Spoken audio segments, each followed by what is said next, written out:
Have you ever wondered how you can make progress and win when you feel stuck? Hi, my name is Raquel Walters, and I'm a career consultant and best-selling author of the book Ideal Career, Ideal Life: Strategies to Live Your Life Fearlessly. And I wanted to take 2 minutes out of your time to read an excerpt from my book, Clarity and Mindset Shifts. He who says he can't and he who says he can are usually right. And that's a quote from Confucius. Clarity is power, and it is your power in finding out what it is that you want to do and how it is that you are going to go about getting what it is that you want. So, if you're not clear about what you want, then there is a high probability that you won't know what you want, what path you should take, and how to achieve your goals. This is why most people are stuck, and this often leads to them giving up on their goals. Being uncertain is another layer of not having clarity, as this leads to confusion and the feelings of overwhelm. Having clarity alone is what you want, however, doesn't get you to take action. Your belief and mindset has to shift and be in alignment when you are taking the action that you say that you want. This is where the true problem and challenge in making changes lie. I will use a few of my client stories for the purpose of helping you to get clarity and insight into your own life.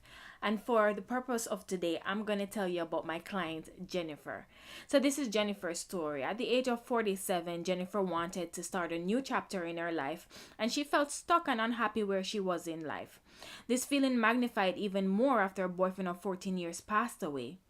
As you can imagine, things immediately became very different and challenging for her, especially on an emotional level. Prior to losing her boyfriend, Jennifer battled with self doubt in many areas of her life, and she constantly felt the need to create some sort of change in her career and in life, but she didn't know how. She expressed to me that she loves to help people, but she was feeling overwhelmed in what she was doing in terms of her responsibilities on her job. She felt like she needed to make a change to do something different or maybe work in a different role while still using the college degree that she has. She felt like she was going through a difficult midlife crisis, and that triggered her unhappy feelings within herself. She realized she needed to change things in her life. Furthermore, Jennifer felt that she had reached the end of the things that she was doing in her current job, and she felt like she needed to do something different. The problem she had was not being sure of how to go about making changes in her life, and she kept contemplating what she could possibly do. Sounds familiar to you? That uncertainty that Jennifer had kept her from making any clear decisions. One thing she was certain about, though, was that she knew that she did not want to work in a job that had entirely different responsibilities. A part of Jennifer's problem was that she got tired of doing the same things over and over again, in addition to her facing a lot of pressure and stress on the job. Jennifer has so much abilities and potentials just like you, but she keeps herself stuck in a job that she doesn't like. It makes her miserable and she's uncomfortable. But yet, when there are opportunities that arises for her to move into another direction, she turns them down. I wonder why.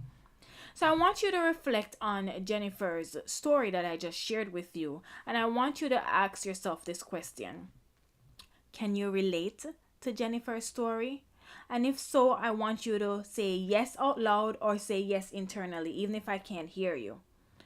And then the next thing I want you to do is think of your current job situation right now. Do you see any similarities with Jennifer's story or Jennifer's experiences? What I want you to do is pause this video right now and write them down. Write down all the similarities. I want to tell you a quick thing about Jennifer and how she allowed self-doubt and fears to keep her stuck when a former manager reached out to her and told her that she had a position that she knew she would do well in. Jennifer interviewed for the position, then she accepted the position, and Jennifer turned down the position. And you may be saying, what? Why? How in heavens are you going to be given an opportunity? You interviewed for it and then you turn it down. But I'll tell you why. It's because of self-doubt and fear, Jennifer did not feel like she was worthy of that job. She didn't feel like she could do that position. She could work in that position, I should say. She didn't feel like she had the skills that were necessary. And so I want you to again think of things in your life and things about yourself that you're believing that's holding you back. Can you relate to any opportunities that have presented its way in your life and turning it down, or not applying for a certain position, or not going after that thing, not going after that goal because you don't feel that you really can achieve it? You don't feel that you deserve it? You don't feel that you're worthy of it? Again, I want you to pause this video and write it down. Writing things down is another powerful tip because that will allow you to get your thoughts, your awareness on paper, and it will allow you to start seeing the patterns and seeing what it is that you're thinking on paper. So, are you guilty of self-sabotaging in other areas of your life? It doesn't always have to be in your job. And areas such as not speaking up in meetings, or not speaking up to this friend that has been putting you down, have been belittling you, have been ignoring your health, have been ignoring your finances. Are you not rising up to meet that occasion, or rising up to seek out solutions to solve those problems? This is very important in you getting unstuck and how you can make progress to win at life and win in all areas. Why do we do this? Why do we self-sabotage when opportunities present their way? This is because we do not feel worthy. We don't believe in ourselves enough, and the belief in ourselves, even if we do, is not strong enough to drive us into taking actions. And this was true for Jennifer. Jennifer didn't believe a lot in herself, and she started questioning her self-worth, and she started doubting whether or not she was really capable of doing the job. And so she didn't feel like she was deserving, like I just said, and she did not believe that she could perform the duties of the job. So the question here is then, why was Jennifer complaining that she's miserable and unhappy, and yet still when there are opportunities that arise or present themselves, she turns them down? It's like the irony in all of that. And this might be the same for you too. You're getting up every day, you're waking up, and you are dreading a job that you're going to, and you're saying that you're frustrated, you're stressed out, you're feeling miserable, but you are not doing anything to change around that situation.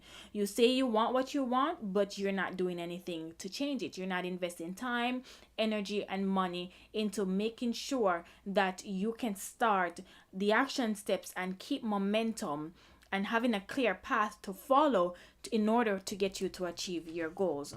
And so Jennifer came to me and she started working with me through my Intention Over Fear course, Unlocking Your Inner Abilities to Get You to the Next Level. And this course unlocked Jennifer's ability to get her to the next level, where she was able to identify her own self-doubts and fears that were limiting her and crippling her from accepting positions or opportunities, and even to the insight and the awareness that she gained with herself, for her to believe that she is worthy, she is good enough, she can do the job duties according to what it is that the hiring manager wanted for her.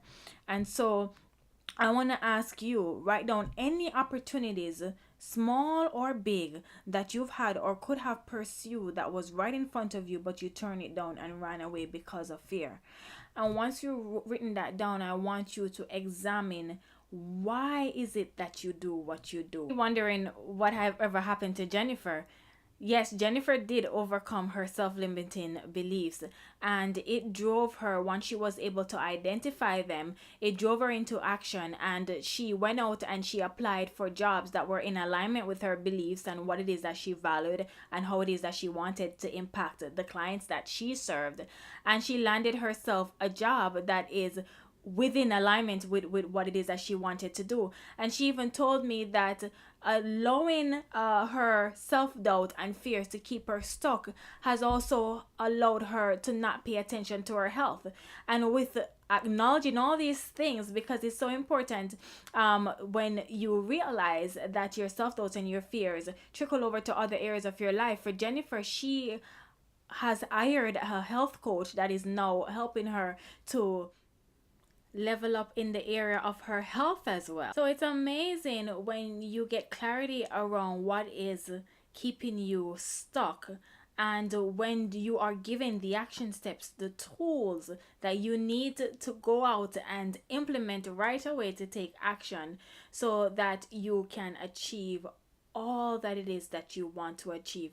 So if you're looking for my help and you're very curious, I want you to click the link below and definitely reach out to me and let us find out if we're a good fit to work together, either in my mentorship programs or as a one-on-one client. All you have to do is schedule a free 20-minute clarity call with me, and I will be happy to find out what your problems are and if we're a good fit to work together in solving them. I want to leave you with a quote from Confucius. He says, "He who believes he can and he who believes he cannot are usually right."